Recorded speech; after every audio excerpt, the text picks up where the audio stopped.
Hey guys, the Upload User, and welcome to my preview of Crystal Palace versus Manchester United.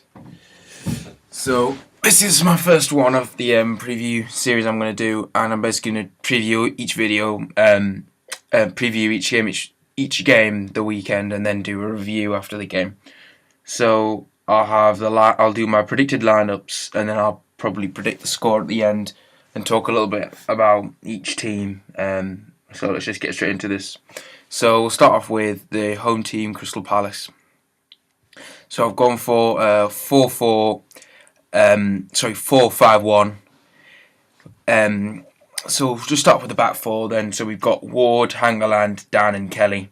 So that's just standard back four. Crystal Palace have been playing all season long, and obviously you've got the likes of Hangeland in there who are very dangerous from set pieces, and I think that Hangeland could be a real threat towards Manchester United with his aerial ability. Manchester United conceding a lot of headed goals this season off set pieces, and the organisation from set pieces has been pretty poor, and that's been largely due to the fact they haven't been able to put out a back four each week that has been able to play each week, so they're not used to each other playing together. And again, this time they're going to have to play a completely new back four they've never played before, and it's really going to be a test for Manchester United from set pieces with the likes of Dan, who's got a bit of height, Kelly, who's got a bit of height, Shamak, who's got a bit of height, I think he's above 6 foot, and Dano as well above 6 foot. So there's a lot of danger in there, but they don't have their set piece deliverer.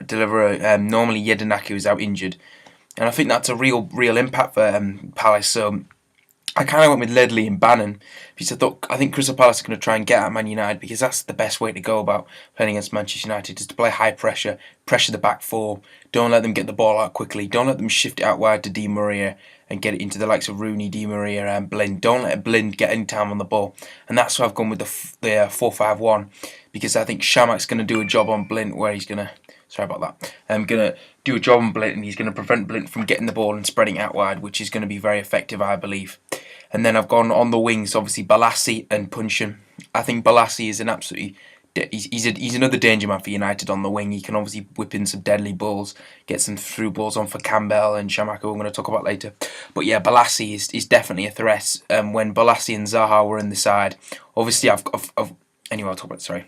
Balassi is definitely a threat. When him and Zaha were playing for Palace when getting promotion, Balassi, in my opinion, was probably the better of the two when United signed Zaha. Anyway, so I've gone for Punchin on the right because obviously Zaha's injured and he's been coming off the bench quite regularly, Punchin, I think.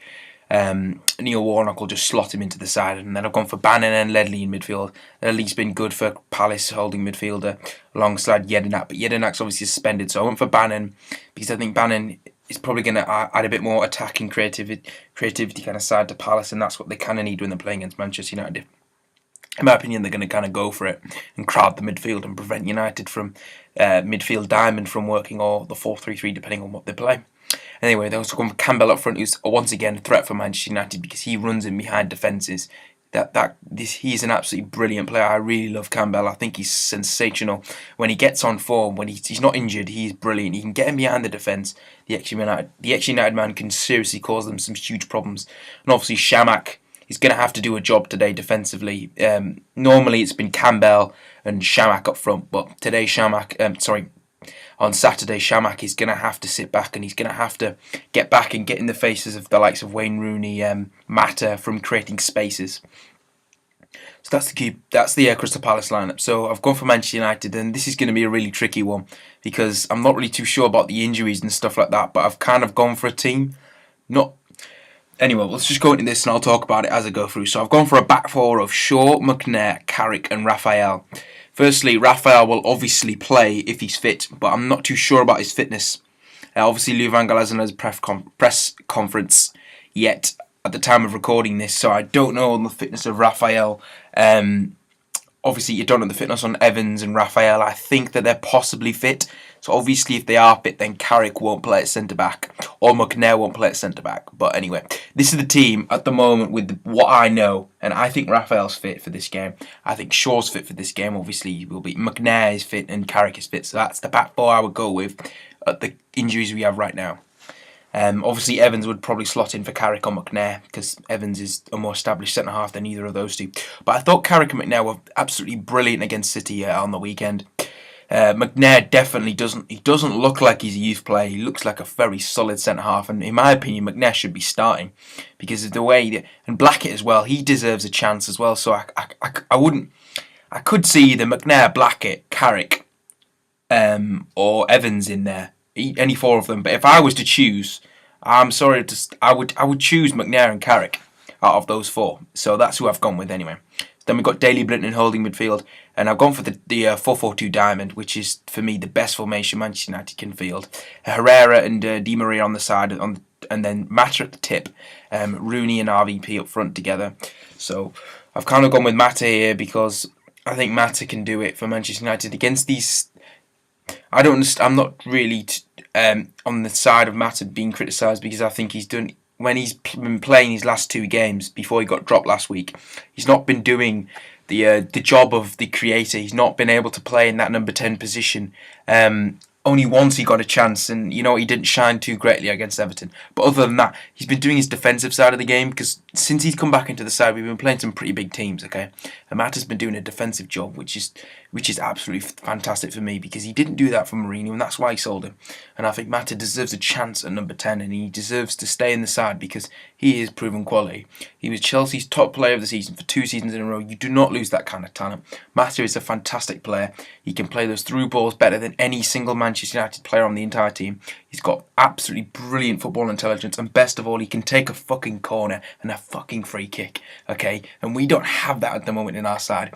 Our free kicks and set pieces were absolutely rubbish against City, other than a couple of Di Maria crosses into the box, which we should have capitalised on, but that's not important right now. So obviously there's some big calls here because I've dropped Fellaini. I think Fellaini can do a job against the big sides, but I think against Crystal Palace, we need to play nice football. We need to play tiki-taka. We need to keep possession of the ball. We need to play the through balls in behind for Van Persie and Wayne Rooney as well to score for Manchester United. And that's what Manchester United need to do. They need to go out, attack, and they need to take Crystal Palace on very much. And obviously, sorry, I missed out De Gea in net. Obviously, there's no one else in the world that you would ever... Oh, no one else in the Premier League, sorry, that you would start in net ahead of De Gea. He's just absolutely brilliant. Best goalkeeper in the league.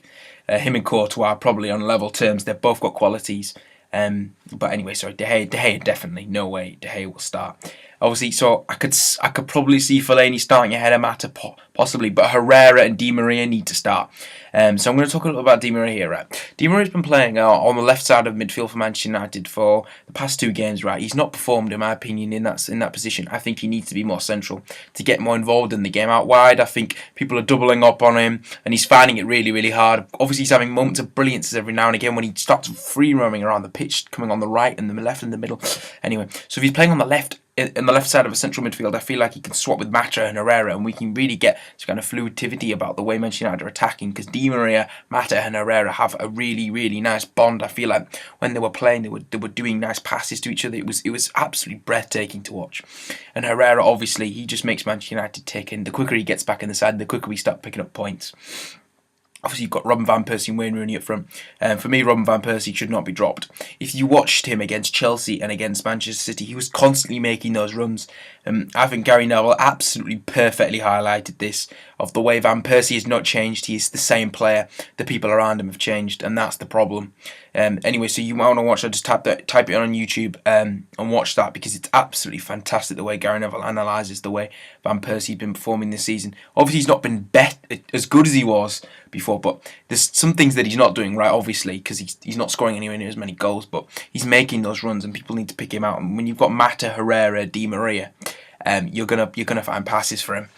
And I've got him nailed on to score against Crystal Palace anyway. So we're going to go all into Wayne Rooney. Obviously, I don't think he's going to play at number 10 with Falcao out. I think otherwise he would, and Mata would be dropped.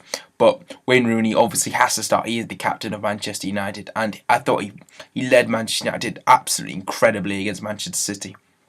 He did a fantastic job as a captain last week, and I think Wayne Rooney will really, really stake his claim in the starting lineup here. And I think that in the number 9 he probably plays his best football there, and I think that he's got a good chance of getting on the score sheet. So I'm going to do my prediction here. I'm going to predict Manchester United to win 2-1 against Crystal Palace, Campbell to score for Palace, and Robin Van Persie and Di Maria to score for Manchester United. So this has been EPL News here. Please comment down below what you think about my preview. If I've got enough time, if you can type down a preview you want me to do for this weekend, I will. Also, please like, subscribe, share this video with your friends. Follow us at EPL News with a 5 instead of an S. Thank you very much for watching.